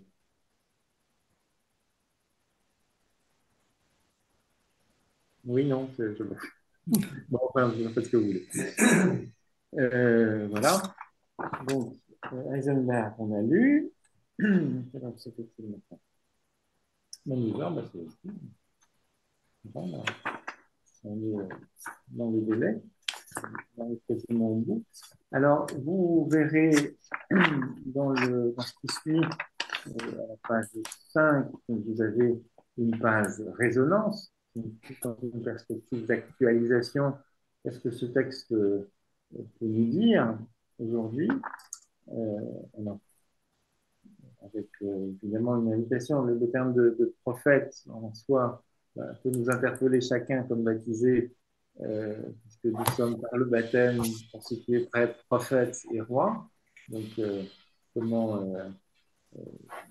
j'accueille cette responsabilité prophétique avec la même audace ou pas que Myriam, avec peut-être les excès parfois aussi de Myriam, mais quand je commence à me prendre plus prophète que d'autres, enfin, je pense que c'est pas inintéressant.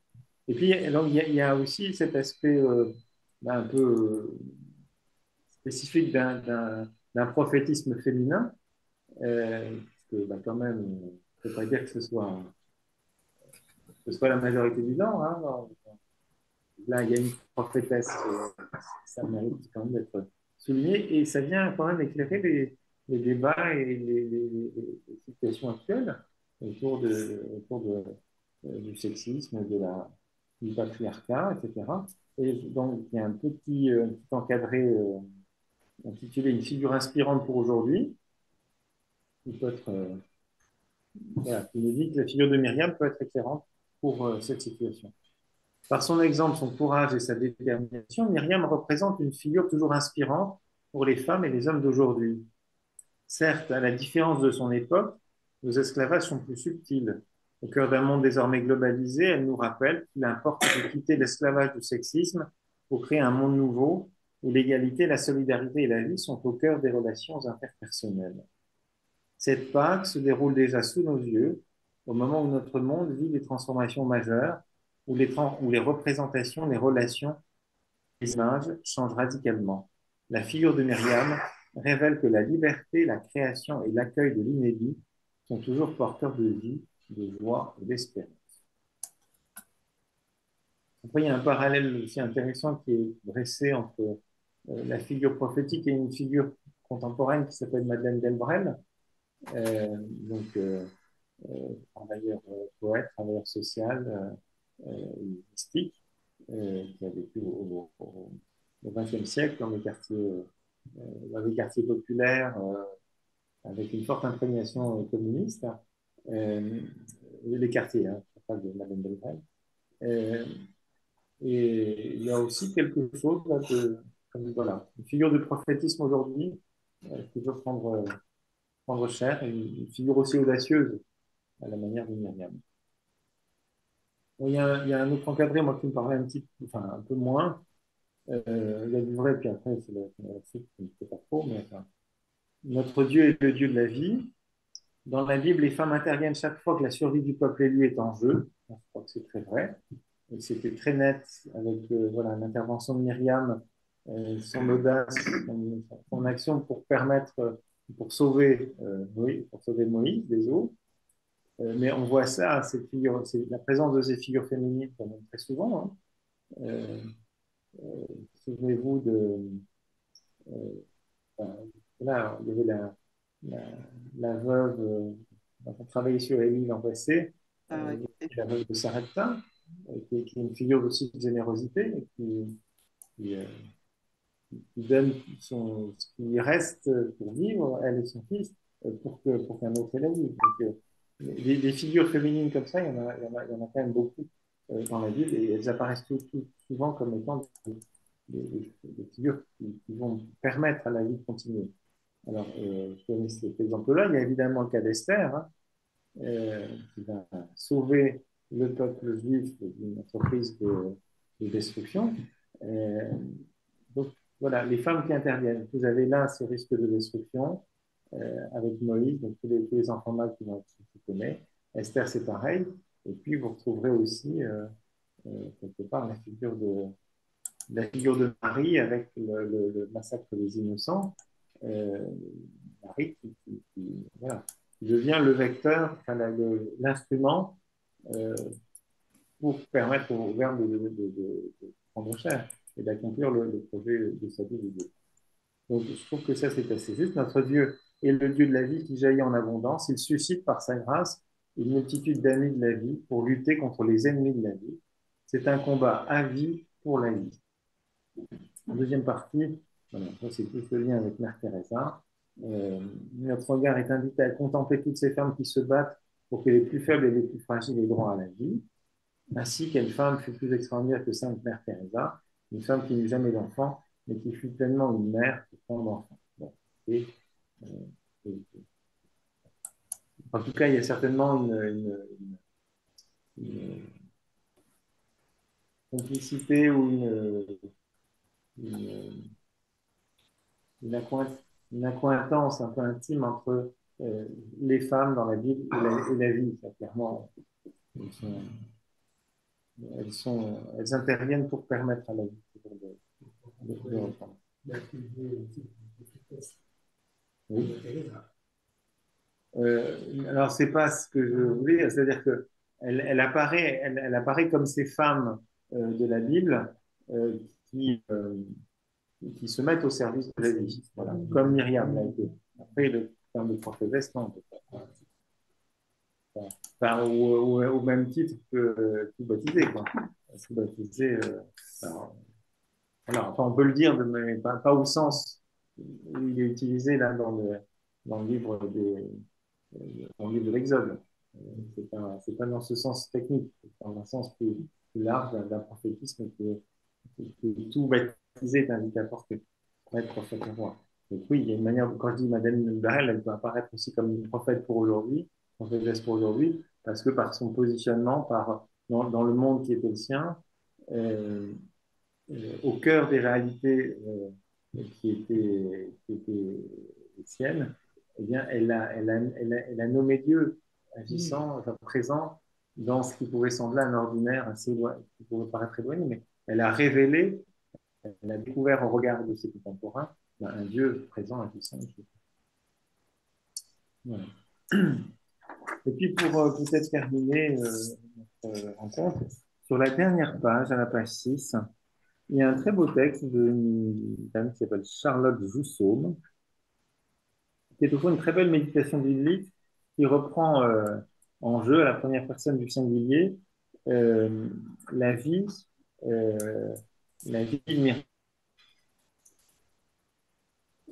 Prophétesse, je vois Dieu en vision et il me parle en songe. C'est ce que, au fond, ce que nous apprenait, ce que Dieu dit à Myriam et à Aaron. Donc, prophétesse, je vois Dieu en vision et il me parle en songe. En Égypte, nous étions dans la nuit, l'esclavage et la mort. Le Pharaon faisait mourir nos fils et laissait vivre nos filles. Lorsque j'ai vu ma mère invoquer la protection divine et confier son fils nouveau-né à une corbeille d'osier, j'ai bravé le destin. J'ai intercédé auprès de la fille de Pharaon pour tirer mon frère des eaux. Je l'ai rendu au sein et au lait de sa mère. Je vois Moïse lever son bâton et fendre la mer Rouge. Je vois mon peuple pénétrer à pied sec au milieu de la mer. Je vois les eaux former une muraille à notre droite et à notre gauche. Je vois les eaux refluer sur les Égyptiens. Je vois la déroute de leurs chars et de leurs cavaliers. Première en chemin, cette nuit-là, j'ai pris mon tambourin, emmenant dans la danse toutes les femmes avec moi. J'ai entonné le chant de la victoire. Sais-tu que ce chant m'a porté toutes ces années au désert, des années qui m'ont peut-être usé. Quand, las, j'en suis venu à murmurer contre Moïse, Dieu s'est enflammé de colère contre moi. Il m'a frappé de la lèpre, me couvrant de ma honte. Moi qui suis prophétesse, je vois Dieu en sa colère. C'est un beau texte qui synthétise assez bien tout le parcours de cette femme. Voilà. Alors, voilà, je ne peux pas vous le lire parce qu'il est un petit peu long, mais je vais parler de ce petit ouvrage donc, de Jacqueline Kellen, qui s'appelle Les femmes de la Bible. Et il y a un chapitre qui est consacré à Myriam euh, dans le cadre voilà, de regroupement, donc c'est les inspirés, les prophétesses, donc Myriam. Et je vous dis peut-être juste le, le, le début, alors voilà, avec une Kellen là, qui, pour le coup a une sympathie féminine pour Myriam. Et elle commence par évoquer voilà, ces femmes qui s'activent, qui se sont activées autour du berceau de Moïse pour son salut. Euh, et qui commence d'emblée partant de ce constat à une question. Sur le frêle berceau de Moïse, beaucoup de femmes se sont penchées, originaires de son peuple ou du pays d'Égypte, toutes l'entourant de faveur. Plus tard, se souviendra-t-il de ces visages avec quelque gratitude? Et qui fait un petit doute. Euh, alors, elle reprend toute l'histoire de Moïse et des femmes qui l'entourent. Il évoque aussi Sipora. Euh, donc, voilà. Enfin, la place qu'elle remplit pour le salut de Moïse. Et puis, donc, est évoqué ensuite, voilà, alors, Moïse qui reçoit la révélation pour le Sinaï. Et alors, c'est intéressant, alors, voilà ce qu'elle écrit. Moïse reçut en ce haut lieu le code de l'Alliance, et comme il était d'esprit pointilleux, soucieux d'exhaustivité, il ne laissa rien au hasard, légiférant sur le viol d'une vierge aussi bien que sur les vêtements du prêtre, se préoccupant des proportions du sanctuaire, de la couleur cramoisie des étoffes, du candélabre et des guirlandes de grenades, puis il aborda ce qui relève du pur et de l'impur. Il passa en revue la femme accouchée, la lépreuse, la fille menstruée, il en profita pour réglementer l'union conjugale. Il nomma les tribus et les clans. Bref, si son solennel face-à-face sur le mont Sinaï avait duré 40 jours et 40 nuits, depuis ce mémorable entretien, cela faisait des mois qu'il ordonnait, prescrivait et réglementait la vie dans ses moindres détails. C'est alors que Myriam, la prophétesse, l'aînée, éleva la voix et osa placer une parole. Ce fut pour se révéler. Et Aaron, qui lui aussi souffrait de son rôle secondaire, approuva. La femme protesta à la face de Moïse. Dieu ne parlerait-il qu'à toi et par toi? Oublies-tu que moi aussi j'entends la voix, que je suis prophétesse? Après avoir gardé le silence pendant des mois et des années de désert, Myriam disait tout bonnement à son frère Moïse qu'il monopolisait la parole divine. Moïse ne fut pas content de cette rébellion, donc là c'est un peu surinterpréter le texte, mais ça n'est pas dit. Dieu non plus. Il descendit tout spécialement sous forme d'une colonne de nuée pour eux trois, Myriam, Aaron, Moïse, et adressa de sévères reproches aux deux dissidents.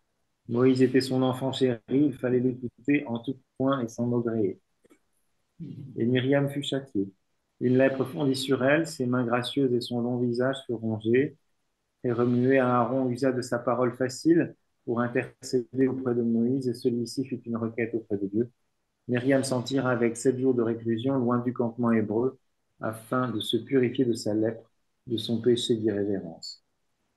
Moïse, de ce moment, reprit plus fermement la férule et conduisit son peuple d'un pas soutenu. Il parlait à ces gens de la contrée de délices où le lait et le miel couleraient bientôt dans les gosiers altérés.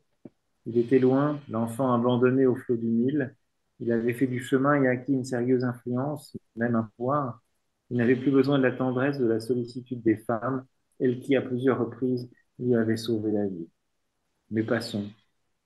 Passons, car les femmes sont nomades. Elles se contentent de traverser la vie avec un clin d'œil, un signe de la main, un pas de danse, ou de faire passer une gorgée d'eau, une fleur, un sourire, ce qui jamais ne s'inscrira sur les tablettes d'argile, ni sur le papyrus des scribes. Passons et marchons, car la terre, tant espérée, est devant nous. C'est Moïse qui l'a dit. Bien des hommes ont cette fâcheuse tendance à mettre le paradis, le bonheur à plus tard. Ils sont tendus vers le futur. Pour les femmes, la terre promise serait plutôt ici où je respire, où j'aime, ici où je vous parle, où je prie mon Dieu, où je souffre parfois. Mais fermons la parenthèse, car pointe à nouveau rébellion féminine et querelle métaphysique. Myriam marcha avec son peuple, avec Moïse et Aaron, et elle devint très silencieuse. C'est le degré ultime du prophétisme. Elle se contentait d'entendre Dieu en son cœur et son beau visage grave s'éclairait. Les déserts succédaient aux déserts et pas le moindre ruisselet de miel, pas le plus petit étang de lait. C'est alors que Myriam mourut, avant de toucher la terre promise, et certains affirment qu'elle rendit l'âme dans un baiser de Dieu, un baiser très doux et silencieux. À Moïse et à Aaron restaient les sables infinis, la peine, la sueur, l'incertitude et la révolte, la fatigue des ans et le poids du pouvoir. Il leur faudrait marcher encore longtemps avant de connaître, comme Myriam, le baiser du Seigneur, qui a, il est vrai, le goût du lait frais et du miel parfumé. C'est beau, hein? Voilà, en guise de conclusion. Très bel hommage à Myriam. Voilà pour notre rencontre ce soir. Donc, on se retrouve en février prochain pour un nouveau personnage de ce petit C. C'est pas grave, ça reviendra. Enfin, il y en aura un qui sera en rendez-vous, rassurez-vous. L'autre chose, deux autres choses. Donc, c'est le parcours biblique sur la première épître de Pierre qui commence la semaine prochaine. Et je me rends compte que j'étais un peu ambitieux parce qu'il va falloir beaucoup le faire. Donc ça, c'est mercredi prochain. Sachant que, alors soyez vigilants parce que donc il n'y aura qu'un groupe. On va faire un groupe l'après-midi et le soir. Il n'y aura qu'un groupe le soir. Et donc pour que ça puisse être en visio, ben, c'est ici parce que de l'autre côté, c'est pas possible pour des raisons techniques. Ça veut dire qu'on est limité en termes de place ici. Donc alors, il y a justement, alors pour l'instant, on n'est pas très loin du 12, donc vous voyez un peu le nombre de places qu'il y a ici. 1, 2, 3, 4, 5, 6, 7, 8, 9, 10, 11, 12, 13. On peut avoir 13 personnes, donc on n'est pas très loin du bout. Donc, si vous pouvez, si vous avez la possibilité peut-être de le faire au moins peut-être à la première rencontre, on verra après comment s'il y a de la place disponible, mais si vous avez la possibilité de le suivre en visio pour permettre à des gens qui n'auraient pas l'accès à la visio, ben, vous pouvez essayer de le faire en visio. Et puis, voilà, après, vous pouvez vous contenter des femmes sans parler de Pierre. Hein. Voilà. Donc ça, c'était deuxième information. Et la troisième, c'est, je voulais vous redire un mot, je ne sais plus si j'en ai parlé la fois passée, je crois, mais j'ai un petit doute. L'atelier évangéliaire. Donc, il y a une proposition qu'on a lancée donc, début janvier d'écrire ensemble un évangéliaire. Donc, l'évangéliaire, c'est le grand livre où est proclamé lors de l'Eucharistie donc l'évangile, la bonne nouvelle, chaque dimanche. Donc, c'est un livre, un beau livre imprimé, etc. Et l'idée, c'est que nous puissions, que la communauté chrétienne de Sainte-Marie puisse écrire euh, de sa main, comme les copistes du Moyen Âge, cette parole. Et que cette parole soit passée par nos mains, par nos doigts, par notre plume, et ben, je trouve que ça donne aussi comment dire, une densité, une épaisseur à cette parole qui est proclamée, qui n'est pas quelque chose qui nous est étranger, mais qui nous devient plus personnel. Hein. Vous savez, euh, elle n'est pas loin de toi, cette parole, elle est dans ta bouche, dans ton cœur. C'est plus la référence, je crois que c'est dans la Torah pour le coup, mais je ne sais plus où. Voilà, c'est une parole biblique qui, voilà, c'est une manière aussi peut-être d'expérimenter de manière plus charnelle et concrète et moins intellectuelle. Alors, ça a commencé. Donc, simplement, donc, c'est un atelier. Il ne s'agit pas de débarquer à 10 parce que c'est un petit peu comme si vous allez, ben oui, c'est aussi très vif, ça.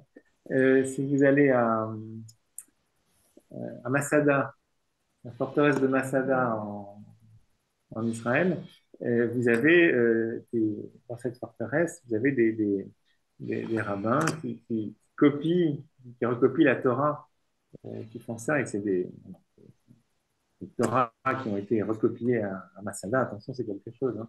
Et je trouve que ça prend aussi, ça donne de la chair à, à ce texte que l'on lit.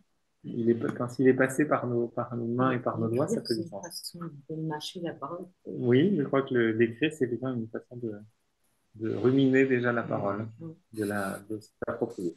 Donc, le principe, c'est donc, de contacter. Alors, il y a une info sur le site de Sainte-Marie, avec les contacts donc de la dame qui s'en occupe, donc Christiane Bolin.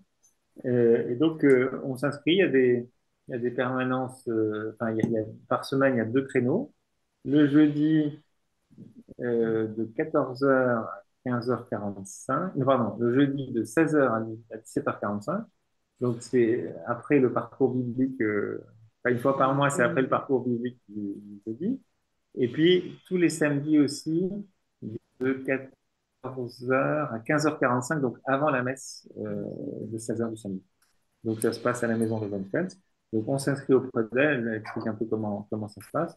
Et puis, on commence par faire des pages d'écriture, parce que enfin, voilà. Enfin, moi, j'aurais à en faire beaucoup parce que j'ai du mal à écrire, c'est à me relire. On sait que les prêtres et les médecins. Je sais pas, enfin, en tout cas, j'ai dit, il y a du boulot pour moi. Mais donc, on fait un peu des pages, parce que l'enjeu, c'est que le prêtre, justement, quand il proclamera, ou le diacre, quand il proclamera, il arrive à lire ce qu'il y a écrit. Hein. Donc, c'est important que ce soit écrit de manière lisible. Donc, moi qui ai du mal à me relire, il faudra que je sois très vigilant. Mais donc, ça suppose quand même quelques petits points d'attention. Et donc, on commence par faire quelques petites pages d'écriture, pas quelques pages, quelques lignes d'écriture, avant de se lancer et d'écrire 2, 3, 4, 5 versets, un chapitre, si vous êtes. Mais celui qu'on a vu hier soir, Oui, oui, oui. C'est un exemple. Ah oui, alors parce que donc on nous a montré un exemplaire qui avait été fait donc dans la vallée de Münster il y a déjà quelques années. Alors c'était un évangile. C'était l'évangile selon saint Luc. Alors moi j'ai suggéré que un évangile c'est bien, mais il faut qu'on en avoir un usage liturgique facile, quoi. Donc je crois que j'ai proposé un évangéliaire, sachant que alors on a quand même fait un mixte parce que il y a le côté suivi qui est intéressant. Donc, on commence par l'année C. Donc, on commence par Luc, avec des renvois, ce qui permettra, avec une table à la fin, d'aller chercher à la bonne page et que, en célébrant, voilà, il ne faut pas perdu en essayant de trouver l'évangile du jour. Et puis, pour tout ce qui est fête et solennité, il y a des textes qui ne sont pas forcément théoriques, et bien, il y aura les lectures à côté. Voilà. Donc, l'idée, c'était à la fois de faire une écriture continue autour de Luc, les groupes du jeudi et du samedi, et puis pour d'autres groupes, par exemple les catéchumènes, ou un groupe, l'équipe Magis, ou un groupe de jeunes du Mège, eh ben, qui s'appellent à simplement la rédaction d'un texte. Par exemple, à l'Épiphanie ou la Nativité, c'est Matthieu, ben, ils vont écrire, ils vont copier l'évangile de la Nativité. C'est pas suivi, on peut autonomiser les choses, et il n'y a pas besoin d'avoir voilà, en une séance ou 2 séances, ce sera fait quand les autres vont continuer de page en page de manière suivie. Voilà, voilà, donc si ça vous tente, vous êtes les bienvenus, vous vous inscrivez. Voilà. À l'occasion, pour ceux qui sont en visio, à l'occasion d'un passage à, d'un passage à Mulhouse, même si vous êtes loin, à l'autre bout de l'Alsace, parce que vous allez à Mulhouse une fois, tâchez de venir un jeudi ou un samedi, vous prenez rendez-vous avec Christiane et puis vous pourrez contribuer à cette œuvre commune. Voilà, bonne soirée à vous alors. Bonsoir à tous. Et donc à très bientôt. Je ne sais pas quand, mais à bientôt. Entendu. Au revoir.